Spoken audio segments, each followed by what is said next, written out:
काही ठिकाणं अशी असतात की तिथे परत परत जाऊ वाटतं आणि माथेरानमधल्या अशोक हॉटेलमध्ये किती पण वेळेस गेलं तरी आमचं सगळ्यांचं मन भरतच नाही. व्हिडिओमध्ये तुम्हाला पुढे कळणारच आहे की असं काय आहे अशोक हॉटेलमध्ये. पहाटे 5 वाजताच घरातून निघून आम्ही निघालो नेरळ स्टेशनकडे, ते पण ट्रेनने. शौर्य आणि माऊला ट्रेनचा प्रवास खूप आवडतो म्हणून त्यांनी मस्त एन्जॉय केला. 8:30 वाजता आम्ही नेरळ स्टेशनला पोहोचलो. तिथे काही फोटोज काढले, नाश्ता केल्यानंतर या व्हॅनमध्ये बसलो. ही व्हॅन 100 रुपीज पर सीट घेते आणि आपल्याला वरती माथेरान स्टेशनवरती सोडते.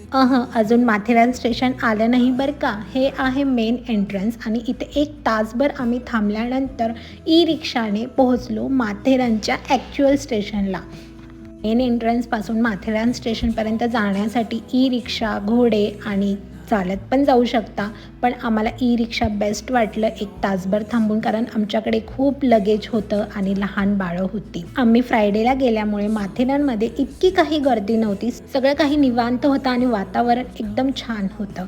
ई रिक्षाने आम्हाला मेन मार्केटपर्यंत सोडल्यानंतर आम्ही चालत चालत आमच्या हॉटेलकडे निघालो, कारण आमचं हॉटेल हे रिक्षा स्टँडपासून राईट घेतल्यावरती अगदी 5 ते 7 मिनिटांच्या डिस्टन्सवरतीच आहे. छानपैकी वातावरणाचा आनंद घेत आम्ही निघालो हॉटेलकडे. मी तर खूप खुश होते, कारण खूप दिवसांनी अशी फॅमिली ट्रिप आम्ही जात होतो आणि अशोक हॉटेल मला पर्सनली खूप आवडतं. हॉटेल इतकं मोठं आहे ना, तिथे पोहोचल्यानंतर लगेचच शौर्य आणि त्याच्या पप्पांनी झोका खेळायला सुरुवात केली. रूममध्ये जाऊन फ्रेश झाल्यानंतर आम्ही मस्त लंच केला. इथलं जेवण म्हणजे अप्रतिम असतं. थोडा वेळ टंगळमंगळ केल्यानंतर मुलांनी स्विमिंग पूलमध्ये उड्या मारल्या. इतकं पाणी थंड होतं की ते थरथर कापत होते. त्यानंतर आम्ही हनी मलाई आणि पान कुल्फी खाल्ली. हे दादा तिथे नेहमी कुल्फी घेऊन येतात आणि लास्ट टाइम पण आम्ही खाल्लेली, खूप छान असते. शौर्यने थोडा वेळ आराम केल्यानंतर लगेचच गेम्स खेळायला सुरुवात केली. त्यानंतर आम्ही निवांत बसलो होतो, फेरफटका मारला.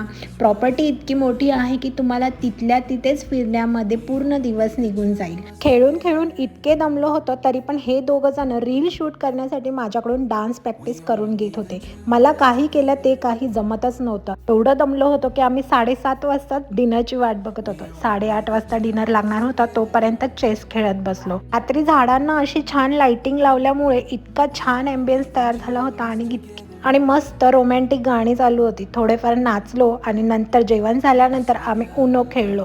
सो असा होता आमचा डे 1 माथेरानमध्ये. डे 2चा मिनी व्लॉग लवकरच येईल, बघायला विसरू नका. आणि हो, हिवाळ्यामध्ये जर ट्रिप प्लॅन करत असाल तर माथेरानच्या अशोक हॉटेलला नक्की चेकआउट करा.